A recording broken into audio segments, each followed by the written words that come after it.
Welcome back to Mariana Math Books. My name is Mariana and today I am here with a Historathon update and specifically a reading plans video for Historathon Q4. As you can see, different background, filming with headphones, pajamas, bad lighting. This is just how we are going to do it for a while because I have been struggling, since my surgery. I've been very tired. I can't be bothered to put up the setup that I have. I did a video, I think the last video that I did with the Shorty September TBR, I didn't use a microphone and I just used the audio of my cell phone, which I use for my camera. And when I was editing, you have to put the audio, the volume way up, all the way up. And I really don't like that. So we're going to do this like this. If any of you has a recommendation for a mic that I can use with my phone, there is not one of those tiny ones that is super difficult to use for me because my motricity is not the best. I do have a set of those tiny ones, but it's just too difficult. I can't use it. My ideal would be like a karaoke mic, like a regular microphone, but wireless, that I could use with my phone to film. That would be my ideal. I just want something simple. I'm not good with technology. Maybe this is the way to go. I don't know. So today, this is what we are going to be doing. I was going to film the mid-year freakout tag. I was. I even have my list of prompts with my answers, and I was really trying to hurry up because one of the questions in the mid-year freakout is what are the books that you are most anticipating for the second half of the year, like new release books. And one of those books released today. So, one of my pre-orders. So I was going to film before today so I could upload it today, meaning October 7th, which is when I'm filming. I wanted to film to upload the mid-year freakout on Monday, so it would be one day before the book came out and the answer made sense. However, I have been watching Q4 TBR videos. I haven't been commenting, so if you are participating in Historathon and you've made a TBR, I've probably watched it and liked it and got inspired to film mine, but I'm way behind on commenting. I'm actually really liking this format because I feel like it's easier and it's not so tiring. I keep going on mental tangents and I forget what I'm talking about. Oh yeah, I'm behind on comments, but I've been watching TBRs for Historathon, so I got inspired to do mine. I also have to write in the Discord because I've been just completely absent. What else? Oh yeah, so the mid-year freakout. The mid-year freakout. I am going to do it. But since the date of the release already passed, and we are so close to the end of the year, I decided that I'm going to film a mid-year / end-year freakout tag. I did film an end-year freakout tag I remember 2 years ago maybe, and it was fun. So that's what I'm going to do. I'm going to do that because the new release, anticipated release kind of a thing question, I can just give you my full list of the new releases for this year, the ones that I'm anticipating for next year, that I know of. I can just give you the full list. So today I'm filming Q4 Historathon TBR. As always, more than a TBR, it's more a list of options and what I'm in the mood for. So I am going to be talking about some military history, some railway history, some art history, biography, like literature, and some poetry. Most of this is history, but there is some history adjacent, and also I feel like most people in Historathon like military, political uh, type of history, and my focus is not necessarily going to be that. It's more in the realm of art, history, literature, that type of a thing. And that is because, and I'm going to go on a ramble before I show you the books, I always struggle with Q4. Just in general, I always struggle with Q4 because, as you know, I talk about this a lot. So if you've heard it, I'm sorry. As you know, my reading is escapist, and in moments when I'm struggling with health and stuff, it's even more so. So, like in this case, my surgery was a few months ago, but I'm still having studies. Like last week, I had a PET scan. This week, I have a appointment with the oncologist. I have a lot in my mind health wise. So it's even more escapist. And with the current events of the world, even more so. It's awful. Okay, I'm not going to get into it. My point being, yes, reading escapist, and that includes history. So I love reading medieval history, Mesoamerican history. I have been really getting into New Spanish history. So older history that's far away or farther away from present day.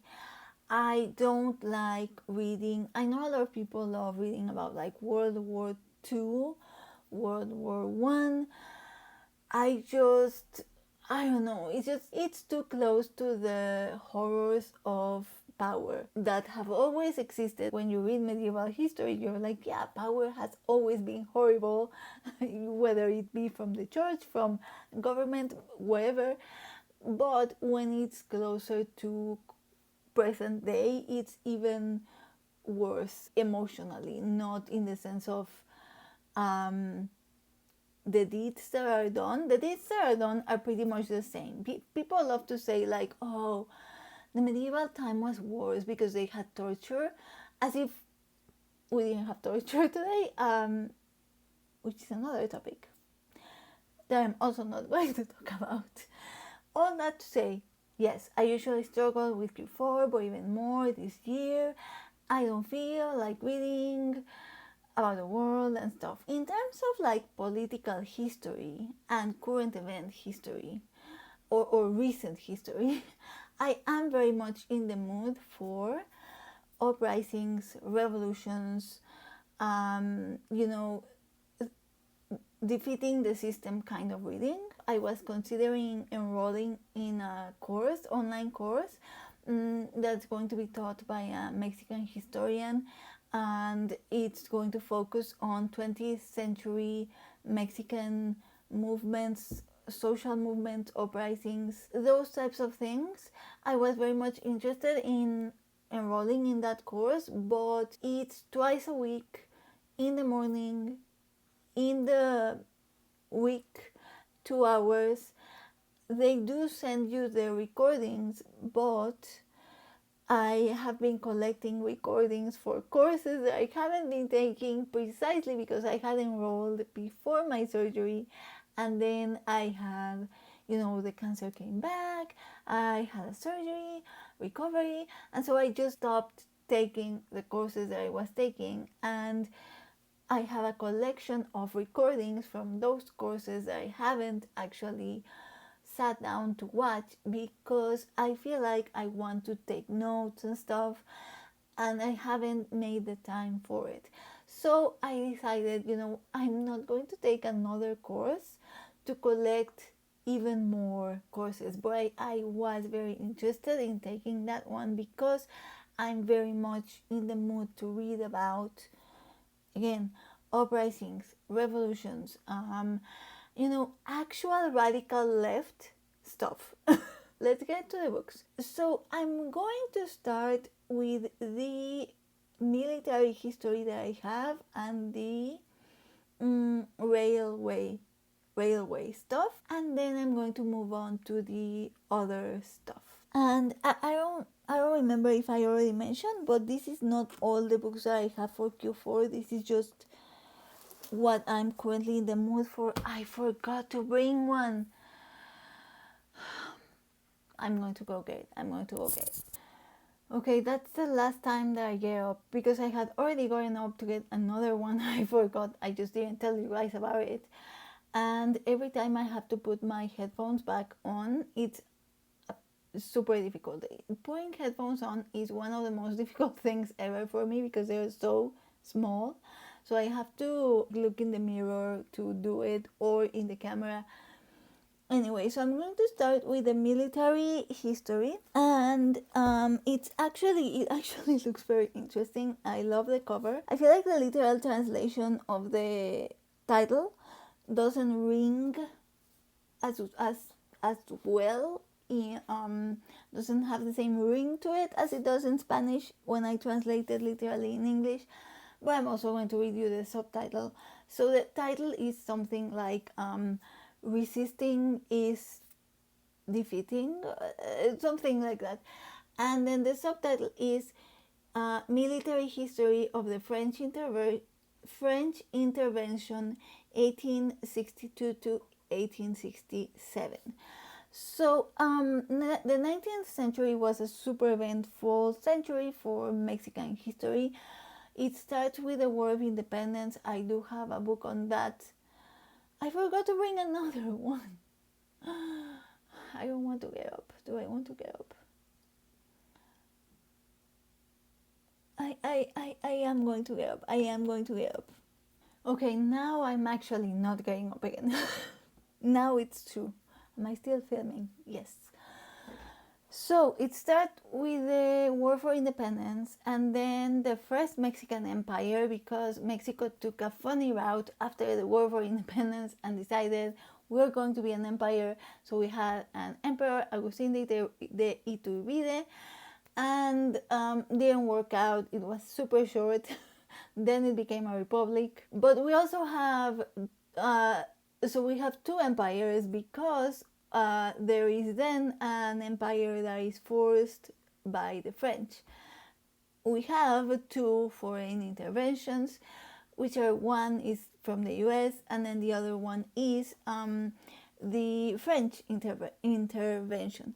The French intervention has one event that is super famous and that has been very weirdly, strangely, I don't know how, it became misrepresented in the US. I don't know where the myth of the Cinco de Mayo parties started, but May 5th is the commemoration of a battle that was won against the French in this intervention, and it's only commemorated in Puebla, maybe in Mexico City. I don't even know if in Mexico City, I'm probably, but in Puebla, which is the state and the city where I live, because the battle was won in Puebla. And in Puebla, you can visit the museum of the May 5th battle. You can visit the tunnels that they used to,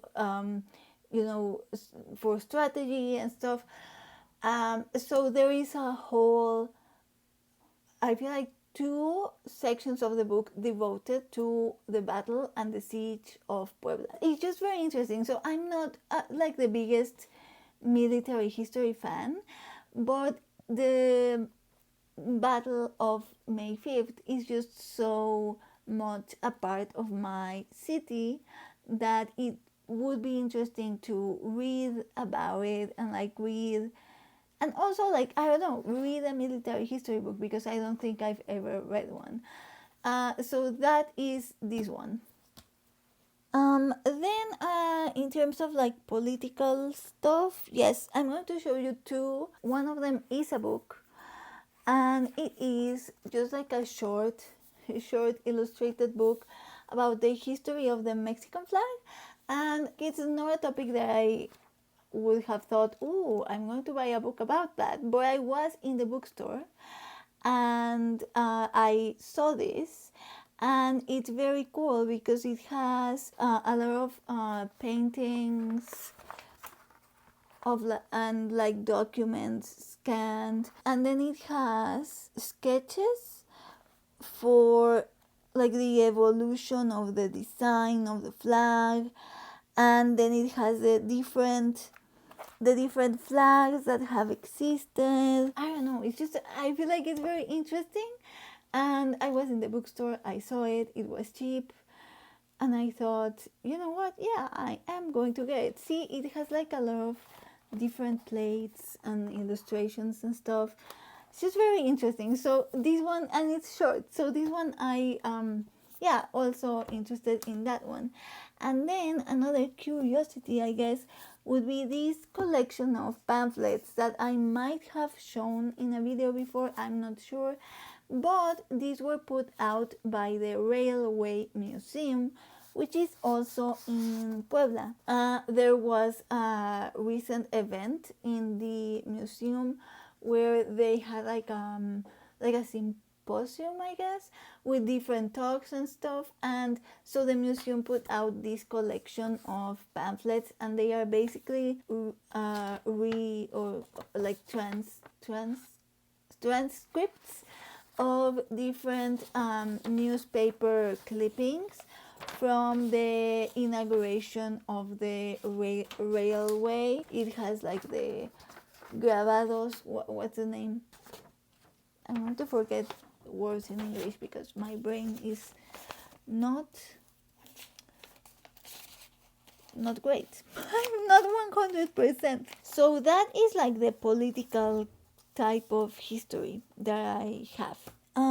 Then I'm going to move on to art history, and I'm going to stay in Mexico and Latin America, and then I'm going to move to audiobook and Kindle book, and one of them is going to be English history, English meaning England, art history, and another one is going to be theology kind of stuff. And so I have this little book about the history of Mexican literature. It's in an illustrated history of Mexican literature.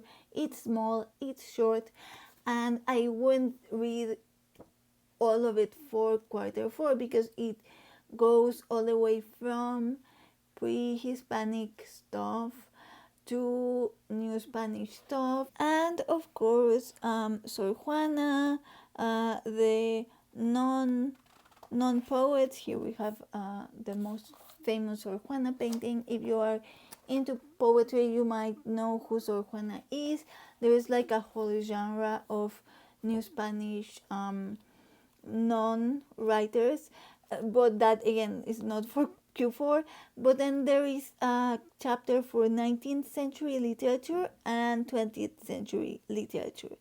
So that would be very interesting to me, because also I have been very interested in 19th century Mexican literature. I feel like we hear a lot about 20th century literature, and for instance in school it's always 20th century stuff with like the curriculum, and because we have Victober and stuff, and I am very much into reading 19th century literature from England, I was curious about what it looked like, 19th century looked like in Mexico. And so before I continue showing you history stuff, I'm going to show you just one poetry, adjacent stuff. One small poetry book that I have, and it's this short. This whole book is just one poem by Luis G. Inclán, to the memory of his horse, El Chamberin.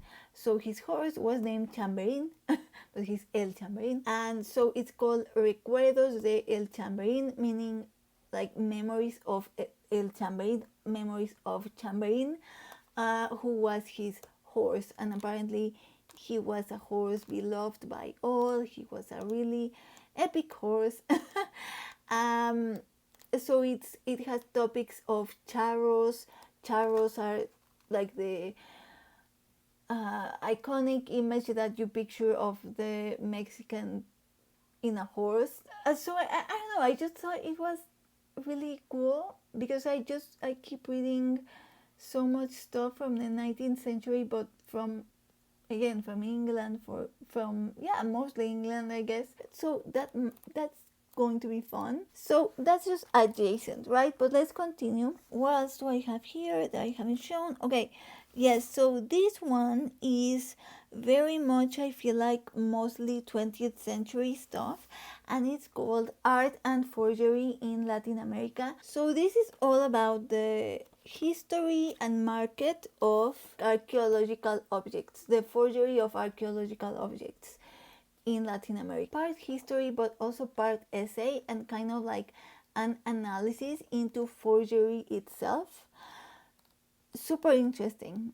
Super interesting. I mean, looks super interesting. Haven't read it. That I thought also was a good Q4 book.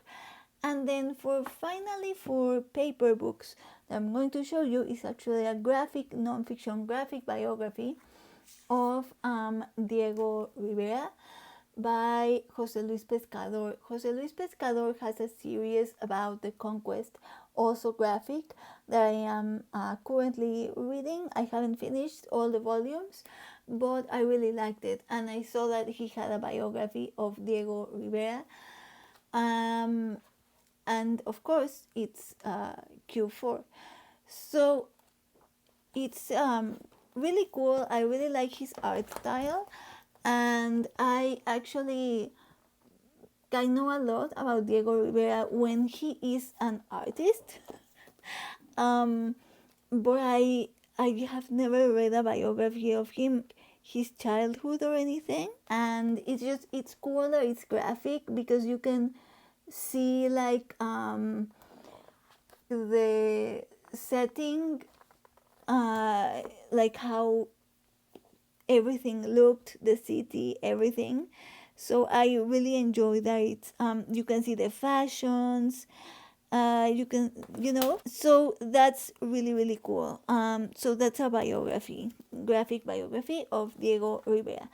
And then finally, to end this video, I'm going to talk about one Kindle book that I have that I want to read. It was a Kindle book, and what else did I tell you? Oh, actually, before the Kindle book, I'm going to so to finish off with Latin America, I'll tell you about something that I want to read, but that I haven't selected a book yet. But it's a topic I really want to read, and it is Theology of Liberation, or Liberation Theology. I don't know how it's like the official name translated, Teología de la Liberación, which is a theology born in Latin America in the 60s that is rooted in the liberation of the oppressed. So it is very radical left. It is in more conservative circles, Christian circles. Theology of liberation is considered like, because it's very much a critique of the system. So like in theology of liberation, you have this concept of structural sin, or which is like a sin of the system, right? So like poverty is a sin of the system that keeps people in poverty. Of course, conservative circles won't like that, because you are directly critiquing power and the system that benefits power. And I am very much a theology of liberation person.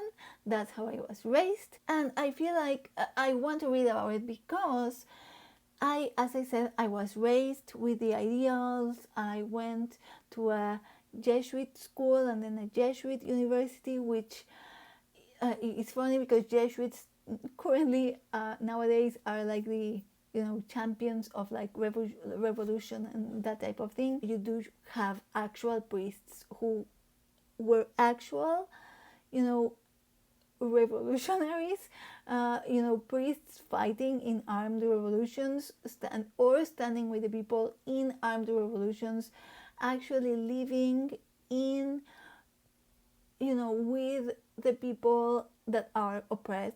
It's my absolute favorite. I'm very passionate about it, but I've never read an actual book about it, and I've never read any text on it because it's just like part of how I was raised. It's just I've heard about it, I know about it, I know what it is.